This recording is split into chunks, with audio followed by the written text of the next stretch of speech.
Magandang tanghali Luzon, Visayas at Mindanao. Narito na ang nagkakaisa at pinakamalawak na pagbabalita. Sa pangunguna ng Presidential Communications Office na kinabibilangan ng Philippine Information Agency, Philippine News Agency, Presidential Broadcast Service, IBC at PTV, mula sa IBC 13, ako po si Princess Jordan. Ihahatid namin ang mga komprehensibo at mahalagang balita mula sa iba't ibang bahagi ng bansa. Mula naman sa PTV, ako si Alan Francisco. Ito ang Balitang Pambansa. Ngayong tanghali sa Balitang Pambansa, Agriculture Department, tiniyak ang mababang presyo ng sibuyas. Supply nito nananatiling sapat sa kabila ng pag-atake ng mga harabas. Matapos marisolba ang problema sa bigas, pagpapababa naman ng presyo ng baboy, tututukan din ng DA. Posisyon ng Pilipinas sa West Philippine Sea mas naging matatag sa ilalim ng Marcos Jr. Administration ayon sa PCG. Pilipinas, paitingin pa ang akbang laban sa agresibong aksyon ng China sa ating mga teritoryo. Pangulong Ferdinand R. Marcos Jr. binigyan ng executive clemency si dating Iloilo Mayor Jed Mabilog. Pag-iimprenta ng mga balota na gagamitin sa 2025 midterm elections, sinimulan ng muli. COMELEC tiniyak na makukumpleto ang ballot printing bago ang kanilang deadline. At budget execution ng Department of Migrant Workers at MMDA, masusing pag-aaralan ni Pangulong Marcos Jr. Una sa ating mga balita, target ng Department of Agriculture sa ilalim na administrasyon ni Pangulong Ferdinand R. Marcos Jr. na magtayo ng 79 na cold storage facilities ngayong taon. Layo nitong maging imbaka ng mga prutas, gulay at iba pang high-value supply para hindi agad mabulok at magamit sa panahon na kinakailangan. Sa ganitong paraan, mababawasan ang farm losses habang napapatatag ang supply ng pagkain at matitiyak na hindi pagsirit ng presyo ng mga pagkain. Tiniyak ni Agriculture Secretary Francisco Chu Laurel Jr. na magiging sustainable ito at hindi kailangang gumastos ng malaki para mapagana. Gagamit kasi ng solar at wind energy para mapatakbo ang mga cold storage facilities. Nagkakahalaga ng 3 bilyong piso ang mga cold storage facilities na sisimulan ang konstruksyon ngayong 2025. Asahang bababa ang presyo ng sibuyas. Ayon sa Department of Agriculture, sapat ang supply nito sa kabila ng pag-atake ng harabas. Samantala, tututukan din ng DA ang pagpapababa sa presyo ng baboy. Si Vel Custodio ng PTV sa Balitang Pambansa.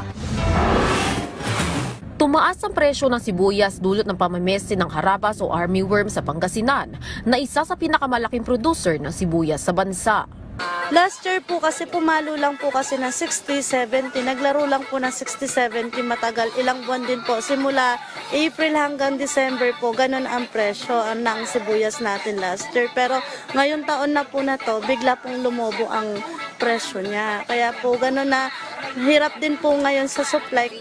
Ngayon po kasi sa taniman pa lang po kasi magkano na ang puhunan, pumapalo na ng 85 to 90. Sa ngayon, 90 hanggang 110 pesos kada kilo na ang presyo ng pulang sibuyas at 80 pesos kada kilo naman ang puting sibuyas sa pagsakan nito sa Balintawak Market. Sapat pa raw ang stocks ng sibuyas sa storage facility pagpasok ng taon kaya mababa pa ang presyo nito.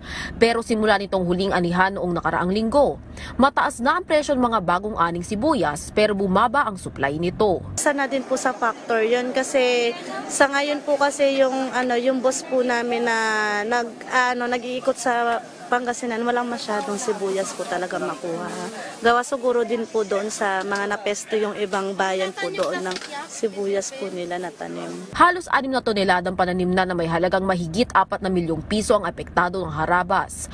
Nasa 187 hectares na lupa sa 7 bayan ng Pangasinan ang napinsala nito base sa huling tala noong nakaraang linggo. Kabilang dito ang Bayambang, Bautista, Urbistondo, Malasiki, San Quintin, San Manuel at Alcala. Yung baboy talaga, of course, nagkaroon tayo ng mga malaking demand nga noong last quarter ng huling taon, nung nakalipas na taon. Pero nabanggit din na ating kalihim, isusunod niya itong karning baboy after ng naging problema natin sa bigas. Of course, ang bili na ating Pangulo na panatilihin na accessible, affordable at available yung mga pagkain, lalo na yung mga agricultural commodities. Sa panayam ni DA spokesperson Arnel de Mesa sa Radyo Pilipinas, sinabi niya na sunod na target na kagawaran ng pababain ng presyo ng baboy pagkatapos resolbahin ang problema sa bigas. Alinsunod ito sa bilin ni Pangulong Ferdinand R. Marcos Jr. na panatilihing accessible, affordable at available ang mga pagkain lalo na ang mga produktong agrikultura. Mula sa People's Television Network, Vel Custodio, Balitang Pambansa. Ipatutupad din ng Department of Agriculture ang Maximum Suggested Retail Price o MSRP sa labas ng Metro Manila. Oras na matiyak at maayos na nila ang proseso sa National Capital Region. Ayon yan kay Agriculture Assistant Secretary Spokesperson Arnel de Mesa sa kanyang panayam sa Mike Abi Live. Ang maximum SRP sa imported na bigas ay bahagi ng hakbang ng pamahalaan para makontrol at mabantayan ang presyo ng mga imported na bigas. Layon din itong matiyak ang food security sa bansa o may sapat na pagkain ang mga Pilipino. In terms of supply, wala tayong problema. Maganda ang supply natin. Bagamat bumaba yung lokal na produksyon, napakarami ng ating imported na bigas. Yung pagdating naman sa presyo, alam natin na maraming intervention na yung ating pamahalaan, yung ating Pangulo. Pero despite this, merong mga ilan pa rin talaga na sa wholesale, sa retail, ay nagtataas talaga pa rin ang presyo. Kaya minabuti ng National Price Coordinating Council na irekomenda na sa DA na magkaroon ng food security emergency para maibaba talaga yung presyo ng bigas. At pangalawa, itong stocks ng NFA ay kailangang ma-release para malapit na ang anihan, makapamili uli. At yung bigas na meron siya ay maipasok din dito umiikot sa merkado. Iminungkahi ng Metro Manila Council ang pagkakaroon ng hybrid setup para sa Kadiwa ng Pangulo Program. May balitang pambansa si Jumalin Doctolero ng Philippine Information Agency, National Capital Region. Isang hybrid setup ng Kadiwa ng Pangulo Program ang iminungkahi ni Metro Manila Council President at San Juan City Mayor Francis Zamora upang mas mapadali ang access ng mga tao sa sariwang gulay. Ito ay para sa mga lokal na pamahalaan na walang sapat na espasyo para sa mga pisikal na tindahan. Sa pagpupulong ng MMC kasama sina MMDA Chairman Romando Artes, Pasay City Mayor Emmy Calixto Rubiano at Agricultural Secretary Francisco Chu Laurel. Sinabi ni Zamora na nais lamang nilang matiyak na ang lahat ng barangay ay makikinabang sa KNP kahit anong limitasyon ng espasyo. Wala na kaming ma-dedicate na sabihin mong structure or building talaga. So I'm requesting for a possible hybrid kind of store na kasi minsan yung secretary, yung mga nakakausap po namin kasi from the DA, meron silang specifications ng store. Baka pwedeng mas maliit ng konti, baka pwedeng hindi specifically sa exact location na ito. Just so that we can still implement it. Nagbigay ng suporta si Laurel sa mungkahi ni Zamora at inihayag na ang DA ay may planong maglungsad ng mga mobile Kadiwa ng Pangulo stores. Ito ay kasunod ng pagbili ng Food Terminal Incorporated ng 24 na trucks at may plano pang umupa ng karagdagang mga unit. Not all of them have ample parking, diba? So yung may mga parking slot na mabibigay sa amin o kaya space, then we'll put up the pop-up mga booth, di ba? Or a full store. Doon sa mga walang parking, technically, guerrilla style nga yan, mobile ikot-ikot. Sa kasalukuyan, mayroong higit sa 20 Kadiwa centers at kiosk sa Metro Manila at 150 na pampubliko at pribadong pamilihan sa National Capital Region. Ipinahayag din ni Secretary Laurel na ang presyo ng bigas sa ilalim ng Rice for All program ay bumaba mula sa 40 pesos per kilogram patungong 38 pesos per kilogram simula noong January 17. Mula sa Philippine Information Agency National Capital Region, Jumalin Doctolero, Balitang Pambansa. Mas tumatag pa ang posisyon ng Pilipinas sa usapin ng West Philippine Sea. Ito ang binigyang diin ng Philippine Coast Guard PCG matapos matagumpay na maitaboy mula sa Zambales ang isang barko ng China. May Balitang Pambansa si Patrick De Jesus. nagawang maitaboy pa ng mas malayo ng 90 to 100 nautical miles mula sa coastline ng Zambales Province ang barko ng China Coast Guard na CCG-3103. Dahil na rin ito sa mas mahigpit na pagbabantay ng 44-meter vessel ng PCG na BRP Cabra, kahit pa mas maliit ito sa mga barko ng China na illegal pa rin ang pananatili sa exclusive economic zone ng Pilipinas. Bukod naman sa CCG-3103, naispatan din ng BRP Cabra kahapon mula sa distansya ang CCG-3304 at CCG-5901. Noong Sabado, nagpatunog ang isa sa mga barko ng China ng Long Range Acoustic Device o LRAD upang iharas ang crew ng PCG. Sabi ng PCG, masakit at makapaminsala sa pagdinig ang LRAD dahil sa mataas na decibel levels. Ayon kay PCG spokesperson for the West Philippine Sea, Commodore J. Tariela, lalo pang naging matatag ang posisyon ng Pilipinas sa usapin sa West Philippine Sea. Sa simula pa lamang anya ay naninindigan na ang Pangulo sa kanyang pangako na hinding-hindi isusuko ng Pilipinas ang kahit na maliit na bahagi ng ating teritoryo. Higit na pinalakas din ng Pilipinas ang alyansang pagseguridad sa mga bansa katulad sa Amerika, Australia, Japan at European Union. Mula sa People's Television Network, Patrick De Jesus para sa Balitang Pambansa. Binigyan ni Pangulong Ferdinand R. Marcos Jr. ng executive clemency si dating Iloilo City Mayor Jed Mabilog.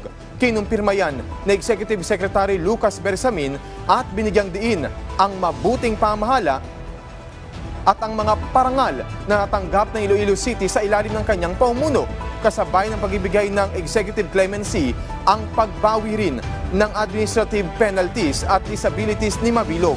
Matatandaang tinanggal sa serbisyo ang dating alkalde noong 2017 matapos siyang mapatunayang guilty ng ombudsman sa kasong serious dishonesty. Sa kabila nito, kinilala ng palasyo ang mga nagawa ni Mabilog, kabilang na ang natanggap ng Iloilo City bilang isang livable city mula sa National Competitiveness Council of the Philippines. Asahan na ang mas maraming foreign investors na mamumuhunan sa bansa. Kasunod yan ang pagdalo ng mga delegado ng Pilipinas sa World Economic Forum Annual Meeting 2025 sa Davos, Switzerland. Ayon kay House Speaker Martin Romualdez, ang matagumpay at produktibong pakikipag-ugnayan sa foreign investors ay lilikha ng mas maraming trabaho sa mga Pilipino na magpapaunlad pa sa ating ekonomiya. Sa tulong aniya ng pulong, mas napagtibay ng Pilipinas ang potensyal nito bilang isang global investment destination. Nagpasalamat naman si Romualdez at iba pang mga delegado kay Pangulong Ferdinand R. Marcos Jr. sa pagbibigay sa kanila ng pagkakataong mailatag sa mga dayuhang mamumuhunan kung bakit dapat piliing mag-invest sa Pilipinas. Sasailalim sa masusing pag-aaral ni Pangulong Ferdinand R. Marcos Jr. ang budget execution ng Department of Migrant Workers at Metro Manila Development Authority ngayong araw. Layo nitong tiyakin ang pagpapatupad ng mga proyekto ng bawat ahensya mula sa pondong nakuha sa General Appropriations Act o GAA para sa taong 2025. Una nang sumalang sa budget execution review ang Department of the Interior and Local Government, Department of Justice, Department of Education at iba pang ahensya ng gobyerno. Ipagpapatuloy na ngayong linggo ang pagbusisi sa pondo ng bawat ahensya at kagawaran na natapyasan ng pondo. May balitang pambansa si Alvin Baltazar ng Radyo Pilipinas. Nasa 50% pa ng mga ahensya ng gobyerno ang daraan sa budget review sa gitna ng ibinawas na pondo sa mga ito at hindi nakuha kung ano ang isinumiting budget proposal na nakapaloob sa National Expenditure Program. Ayon kay DBM Secretary Amena Pangandaman, itutuloy nila ang pagrerepaso sa pondo ng iba pang government offices ngayong linggo. Mula dito, sabi ni Pangandaman, ay kanilang madetermina kung magkano ang kakailanganin puna na pondo sa bawat departamento. Pero sa inisyal na halagang binanggit ng kalihim ay nasa 30 bilyong pisong kakailanganing mapunan sa mga kagawaran na nagkaroon ng budget cut. Ilan sa mga government agencies na sumailalim na sa budget review ay DILG, DOLE, Tourism Department, DepEd at DPWH. Hindi pa po kami tapos. We still have a few departments to go next week. di po ba, ES. So we'll have the final numbers once we finish the review. Samantala ay pinahayag din ng budget chief na nagsimula na rin sila ng budget call ng kanyang mga kapwa cabinet members. Ito'y para maikasara ang paghahanda ng bawat ahensya para sa kakailanganin nilang pondo para sa fiscal year 2026. Ipiniliwanag ni Pangandaman na sa hanay nilang nasa executive branch ay batid na nila ang kanilang prioridad. Sa umpisa pa lang anya ng Marcos administration, sabi ni Pangandaman, ay nailatag na ng bawat departamento ang kanilang roadmaps at legacy projects para sa bawat taon. Ang sisiguraduhin lang anya nila ay matiyak na mapopondohan ang mga ilalatag na proyekto at programa hanggang 2028 at matatapos ang mga ito. Nag-budget call na po kami. So the agencies now are starting to prepare their fiscal year 2026 budget proposals. Ang budget call ay bahagi ng budget preparation process ng pamahalaan na dito ay napag-uusapan ng mga alituntunin, polisiya at schedule para sa paghahanda ng budget proposals ng mga ahensya ng gobyerno para sa susunod na fiscal year. Inilalatag dito ang mga prioridad ng administrasyon na dapat pagtuunan ng mga ahensya sa kanilang budget proposals. Para sa Balitang Pambansa, Alvin Baltasar ng Radyo Pilipinas. Nagpaabot ng pakikiisa si Pangulong Ferdinand R. Marcos Jr. sa mga Pilipinong Muslim sa harap ng pagunita ng Al-Isra wal Miraj. Ayon kay Pangulong Marcos, refleksyon ito sa matibay na debosyon at espiritual na katatagan ng mga Muslim. Nangako ang presidente na patuloy na itataguyod ang malayang pagpili ng relihiyon habang isinusulong ang unity o pagkakaisa tungo sa kapayapaan, pagkakaintindihan at pagkakabuklod-buklod ng bayan. Positibo si Pangulong Marcos na ang Al-Isra wal Miraj ay magbibigay ng mas malalim na pananampalataya at inspirasyon sa ating mga kapatid na Muslim na mas maging matatag sa kabila ng mga hamon sa buhay. Gamitin aniya ang pagdiriwang na ito bilang paalala na ang tagumpay ay gantimpala sa sipag at pagkakaisa, habang ang sakripisyo, pagtatyaga at pananampalataya ay daan sa pagkamit tungo sa isang mapayapa at progresibong bansa. Sinimulan na muli ngayong araw ng Commission on Elections, COMELEC, ang pag-iimprenta ng mga bagong balota na gagamitin sa 2025 national at local elections. May balitang pambansa si Luisa Erispe ng PTV Live. Luisa. Alan sa ikalawang pagkakataon, nagsimula na ulit ang Commission on Elections sa pag-iimprenta ng mga balota na gagamitin para sa 2025 national at local elections. Makaraan ng higit 2 linggo mula nang magpadagdag ng pangalan ng mga kandidato sa balota ang Korte Suprema sa COMELEC, umarangkada na ulit ang pag-iimprenta ng mga bagong balota na gagamitin sa halalan ngayong araw. Sabi ng COMELEC, kahit na-delay na sila ng 3 linggo dahil sa mga inilabas na TRO ng Korte Suprema at pag-withdraw ng ilang kandidato, kumpiyansa pa rin sila na matatapos ang pag-iimprenta ng balota sa target nitong April 14. Dahil ngayon, kahati na ng Miro Systems Company Limited ang National Printing Office sa pag-iimprenta ng mga balota. Ang magiging hatian naman ng pag-iimprenta, higit 35 milyon ay sa NPO at higit 36 milyon naman para sa Miro. Dahil dito, 1.5 milyon na balota ang matatapos kada araw. Sabi naman ng COMELEC at NPO, dati umaabot sa 25 to 35% ang nagiging defective na mga balota na naiimprenta. Kaya ngayon, sisikapin nila na mas marami na ang good ballots para maging mas mabilis ang proseso. Sa mga bagong balota naman, maaaring may kaunting mga pagkakaiba sa iimprenta ng Miro at NPO. Pero parehas naman anya itong babasahin ng automated counting machines at hindi na ito mapapansin ng mga botante. Alan sa ngayon, ang uunahin naman ng Commission on Elections na iimprenta ay yung mga balota para sa local absentee voting at pati na rin overseas voting. Dati ay kasama sa inunan nila yung mga balota para sa BARM parliamentary elections, pero dahil nga may nakabinbing panukalang batas sa Kongreso na maaaring ma-delay o maiusad itong BARM parliamentary elections ay maaaring isa ito sa ihuhuli ng iimprenta ng COMELEC. Alan. Maraming salamat, Luisa Erispe ng PTV. Samantala, hindi muna iniisip ng COMELEC ang posibleng paglalabas pa ng Korte Suprema ng TRO na pabor sa mga idineklarang nuisance candidates. Paliwanag ng COMELEC, kailangan ng simulan ang ballot printing para hindi maapektuhan ang halalan. Si Angela Peñalosa ng Radyo Pilipinas para sa Balitang Pambansa. Sa website ng Commission on Elections, makikita ang ballot faces na gagamitin para sa 2025 midterm elections. Kaya naman ang COMELEC, tuloy na ngayong araw ang pag-imprenta ng 72 million na balota matapos na maantala dahil sa sunod-sunod na paglalabas ng temporary restraining order ng Supreme Court. At para umabot sa deadline ng pag-iimprenta ng balota, nagdagdag na ng mga machine ng COMELEC sa National Printing Office kung saan 1.5 million kada araw ang target na maimprenta. At ang ating pong timeline, yung pa rin dati, April 14 pa rin ang aming aambisyonin na dapat ay matapos ang lahat ng mga maimprenta na balota.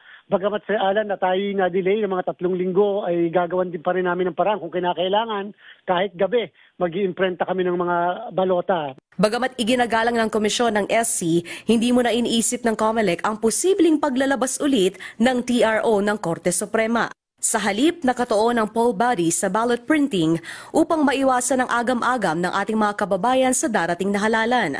Samantala, binalaan ng COMELEC ang mga kandidato na gagamit ng kanta o jingle na walang permiso ng mga composer para sa kanilang pangangampanya.